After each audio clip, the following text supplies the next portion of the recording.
Hello dear second year students, this is Mohammed and this video lesson is week 8 and we were supposed to be on campus and study this in the class, but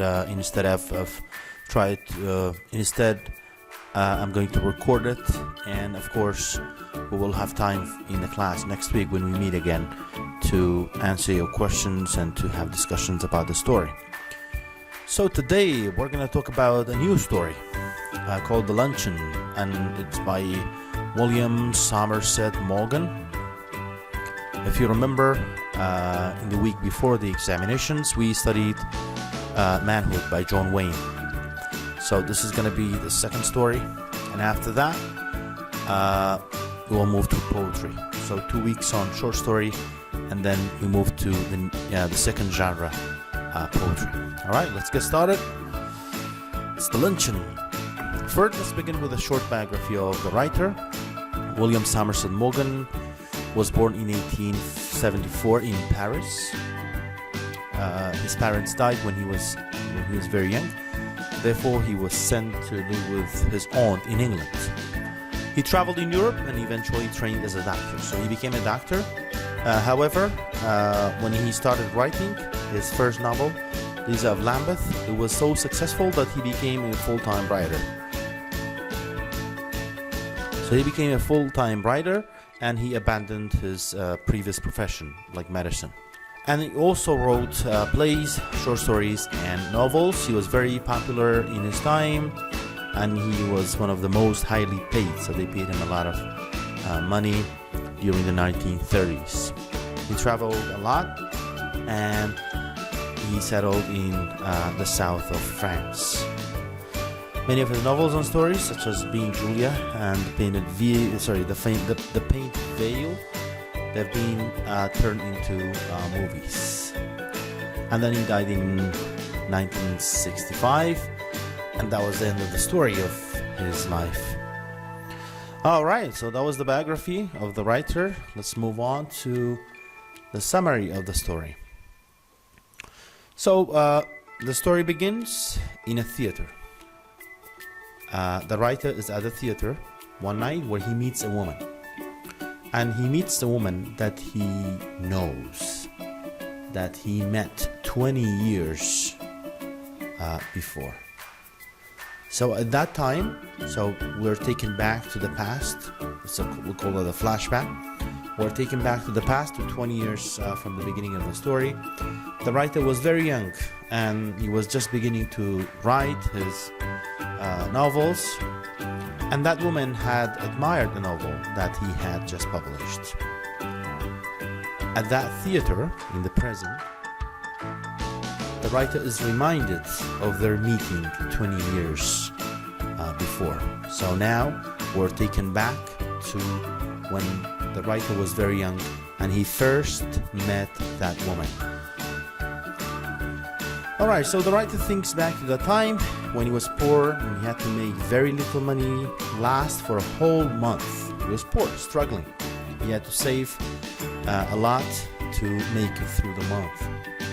The woman had sent him a letter complimenting him on his writing. So complimenting means basically praising his writing, telling him that his writing was very good and that he liked his novel.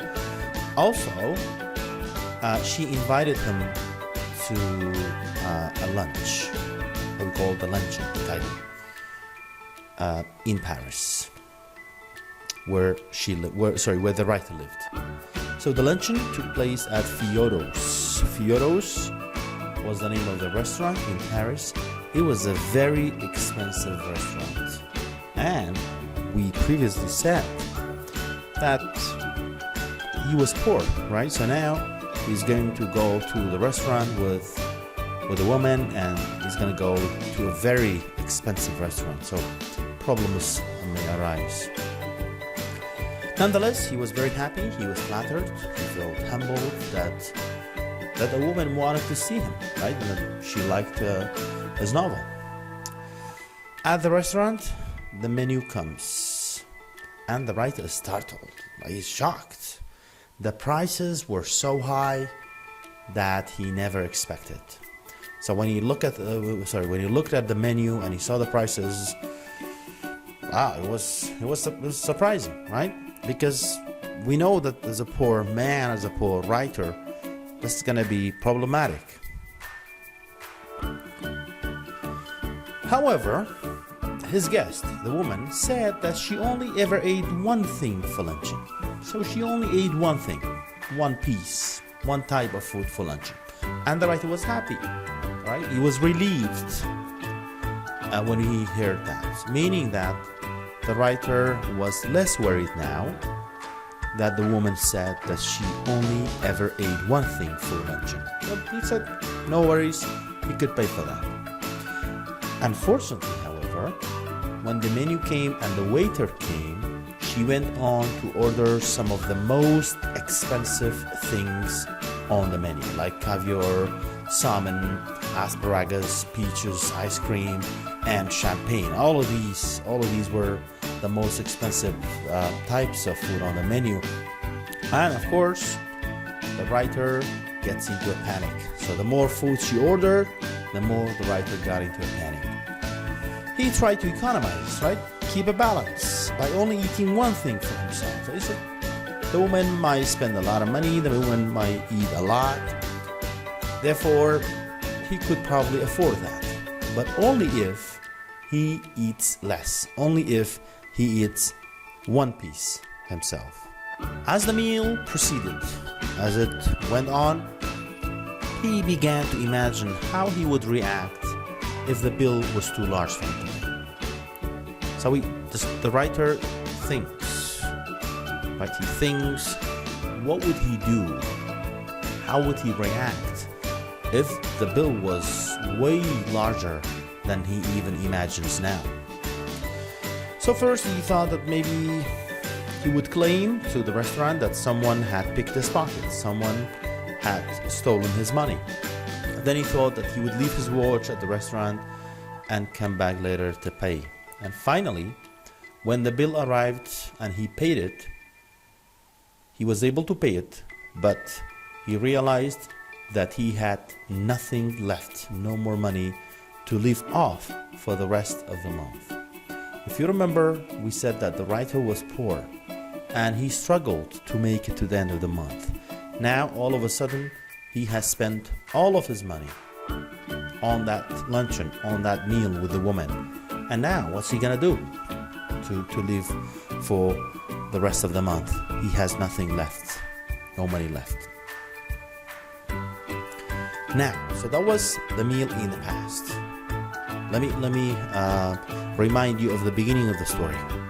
In the beginning of the story, there's a writer. The writer is at the theater, and he sees a woman.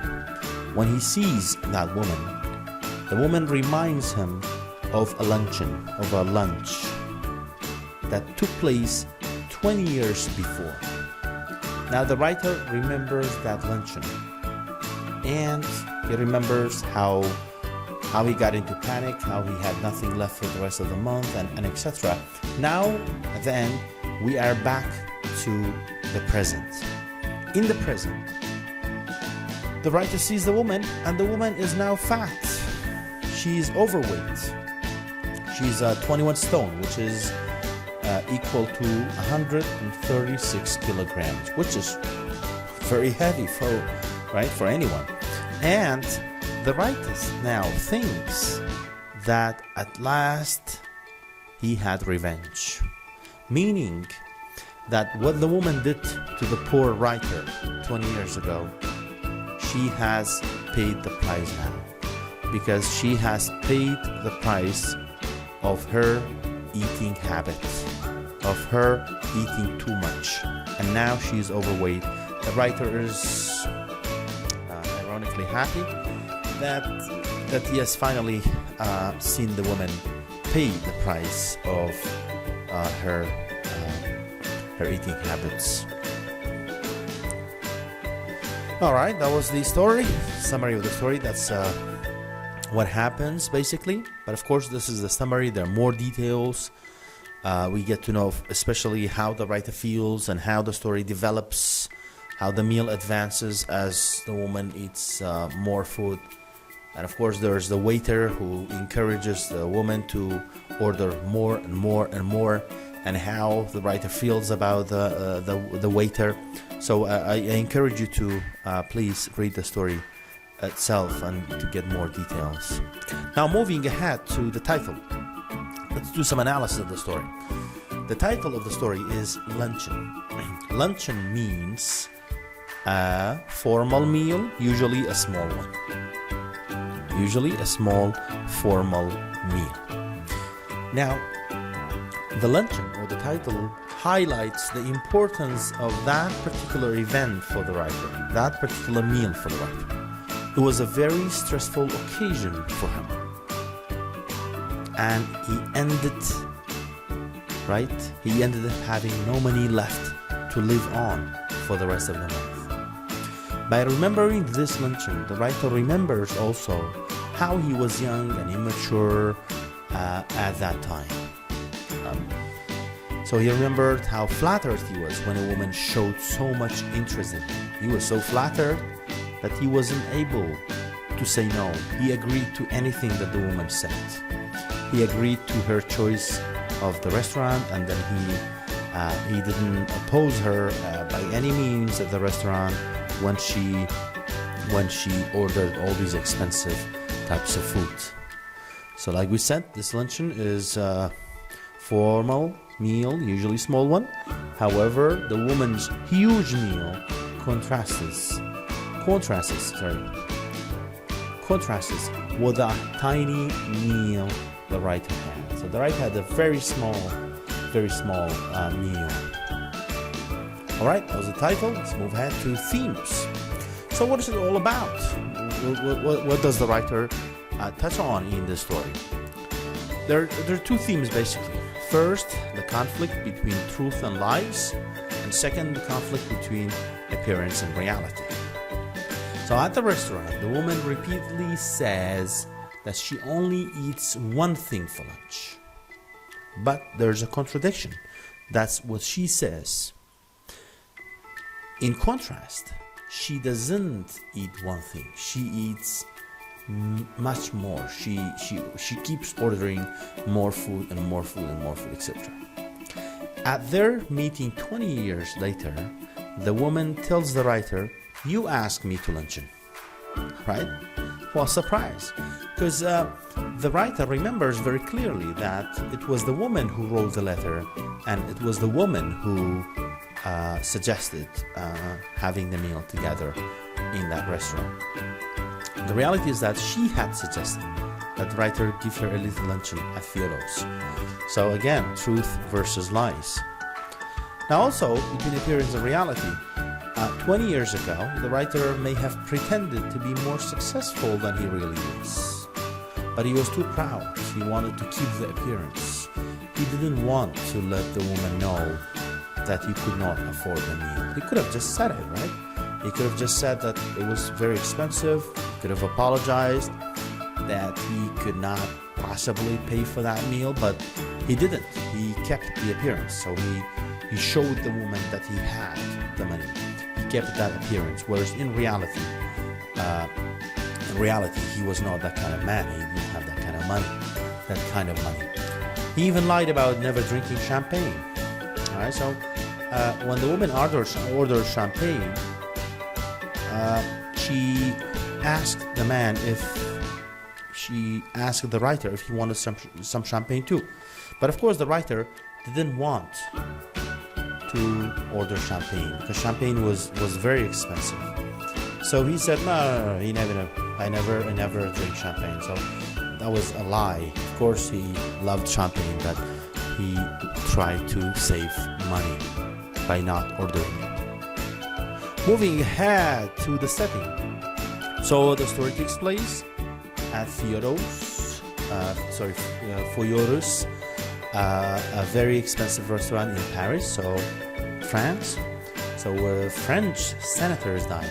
It was a place for diplomats and senators and rich people. And where the writer knew that he would struggle to pay for that meal. He would have a tough day and difficult time as he did. The structure of the story. So at the very beginning of the story, it's in the present tense. But then the writer takes us back to the memory of the earlier meeting with that woman. This literary device is known as flashback. So flashback is a literary device when the events go back to the past, when the characters remember something happening in the past. The main action or plot of the story takes place in a flashback to a past event, the luncheon, 20 years ago. And the story is structured so that only the beginning and end of the story are told in the present tense. The middle of the story, which is the main story that took place, the main event that happened in the past, is told in the past, and the beginning of the story and the end are told in the present tense when we are taken back to the present. The narrator and point of view. So the story is narrated from a first person perspective. We talked about three types of narratives. The most common two, or the two most common ones, are first person perspective or narrator, and also the other common one is the third person perspective or narrator. So this one is the first person because the writer tells the story. The narrator is the older writer remembering an event that took place 20 years before. If you remember, we said that in the first person perspective, the narrator is part of the story. So this is the case in the story where the narrator was the writer who had the meal with that woman. Right, moving on to characterization. So we've talked about protagonist and antagonist in the class quite a lot of times. And now, so who's the protagonist? The protagonist is the writer, who is also the main character. And the antagonist in the story is the woman who stands in opposition to him. The waiter is also a character that appears in the story. And the waiter appears, for the writer at least, like a priest, a very serious person. And at least in the writer's, from the writer's perspective, the waiter appears as false because he keeps smiling for the woman and encourages her to order more food. Of course, that could be perfectly normal because that's what waiters do, right? They want to help the guests, right? They want to help them and encourage them to order more food, and of course, in hopes of getting some tip, money given to a waiter for their service. All right, so but for the writer, this appears as a false kind of smile because the writer hates him. In fact, the writer thinks that the waiter is against him because the writer doesn't have money and the waiter keeps on and goes on encouraging the woman, and that is definitely not good for the writer. All right, so we're going to do that in the class when we meet again next week, hopefully. We're going to do some writing practice, discuss these questions. Questions like, for example, why was the luncheon important for the writer? What does it remind him of? Or why does he even remember that particular luncheon or meal? The second question for discussion will be, imagine you were in the same situation. How would you react? Imagine you were the young writer in that position, having not enough money to afford a meal, but with a woman, and you don't want to disappoint her. And how would you react? What would you do if you were in the writer's position? That is basically the question. And the third question, discussion question, would be discuss the idea of appearance versus reality in the story. Of course, you need to make references to the bits of the story that touch upon this idea, and of course your comment is very important in that. Your thoughts on that are important as well. All right, that's it for this video lesson. I hope it was not too long and boring, and I'm going to see you again next week on campus. Until then, it's goodbye from me. And thank you very much for watching.